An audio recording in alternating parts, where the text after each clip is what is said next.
won the Electoral College vote, the popular vote, all the swing states.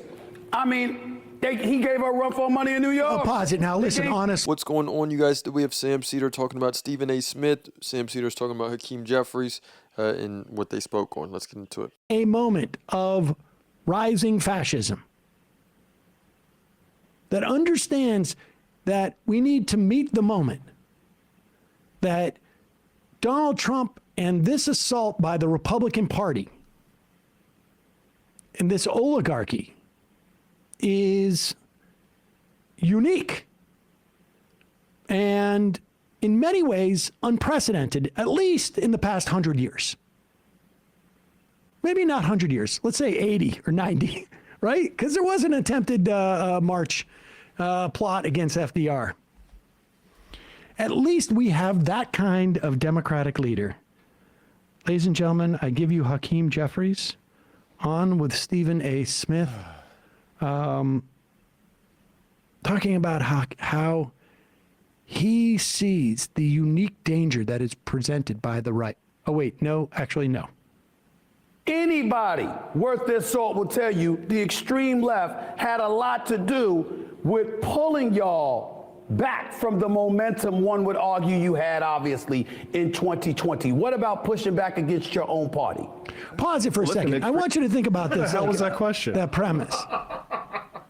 Go back just a little bit so we can get that whole question. Don't come in the middle of a question. Let's always get the start of a question. Stephen A. Now, I just he's going to say, you had this momentum in 2020, and the extreme left did something over the past 4 years? Like, what did the extreme left do? If anything, the height of what Stephen A. Smith would call the extreme left's power was actually during the 2020 election, where Joe Biden had to respond to a BLM movement.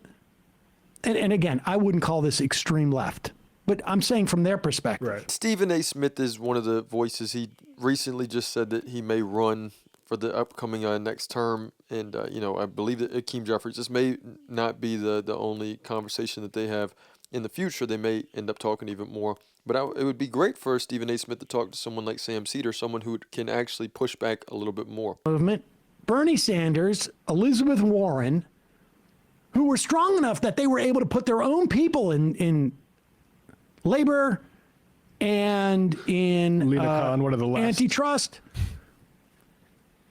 I mean, I don't know how else you would manage, it would even assess this, but that was the peak of the left, and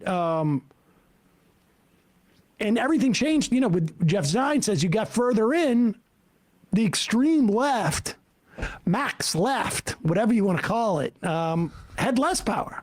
It was when Biden said, "Hey, let's bring all these mansion and cinema." 6 months into to 2021. Yeah.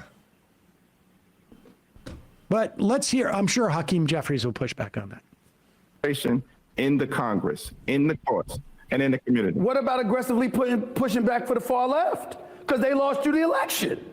See, I'm thinking about winning. Representative Jeffries, I'm thinking about winning. I'm like, okay, the midterm is incredibly important. We got Musk, that some people think is running the damn country, and I'll get back to him in a second with some of the stuff that he's doing that you've alluded to earlier, right? But I'm also thinking about what lost you the election. I'm going to repeat. 77 million votes. He beat Kamala Harris by over 2.5 million votes. He won the Electoral College vote, the popular vote, all the swing states. I mean, he gave her a run for money in New York. I'll pause it now. Listen, honestly, there is an argument that Harris should not have been out there campaigning, alongside the Marxist professors that she was, and these massive leaders of the left, like she did. Instead, she should have been campaigning with someone like, I don't know, Liz Cheney. Sam Seder's referring to right here is that, Stephen A. Smith saying that it's too far left. The fact that it was too far left is what ruined the movement. You have Kamala Harris campaigning with Liz Cheney, Dick Cheney's wife. It was a very neoliberal campaign. It was almost neocon. It was almost more of a neocon campaign at this point, and it's just not necessarily, what Trump fans want to make it out to be, that these liberals are so insane. It's been a bastardization of the left from the right, and everyone just believes that. And no one can actually explain what the left is because no one's actually running a true left campaign. Or Mark Cuban. But why not campaign with Mark Cuban? Why not make Mark Cuban a surrogate instead of, some radical professor, writing about communism? Right? Why not do that? Why not campaign with Mark Cuban and Liz Cheney? Who because you're a basketball guy, right, Stephen A? Go ahead. Swing states. I mean, he gave a rough Or you know what you could have done is send Richie Torres to Michigan. Or Bill Clinton to Michigan. Send those people. Don't send, Don't have Rashida Tlaib be a supporter. Yeah. Come on. I just care about winning. Go ahead. Look, they gained ground in California. Anybody worth their salt will tell you the extreme left had a lot to do with pulling y'all back from the momentum one would argue you had, obviously, in 2020. What about pushing back against your own party? Well, listen, the extreme left protest me more than they protest Donald Trump. 'Cause literally, wherever I go. So I think in part because I've declined, I've refused, I've chosen not to bend the knee to either people on the far left, and certainly not to Donald Trump and the far right. We all have a responsibility. So wait, he must be right in the middle between Republicans and Democrats. Yeah. Right? I mean, if he's like, there, he's equally away from both. He must be right between Democrats and Republicans. Is he an independent? He's got to be. He's got to be an independent.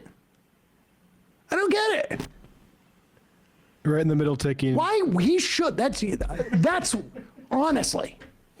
And Hakeem Jeffries, if you have an issue, what your speaking point is, Democrats, you need to do more, you need to do this and that, then stand on it from an independent position. You need to sit here, and if you want to go down with the two-party system, then make that your speaking point, make that your message. As far as just saying we need stronger Democrats, but then you're going to sit here and say independent values, this and that, go from that angle. Sam Seder's going to call you out. Everyone's going to call you out for that. We would be so much better if he declared being an independent. In fact, all the Democrats in the House should change their affiliation to being independent. That way, they're not associated with the Democratic Party. I'm just spitballing here. I'm just trying to bring out what Democratic Minority Leader Hakeem Jeffries is saying. Is want to be associated with the left. You should be an independent.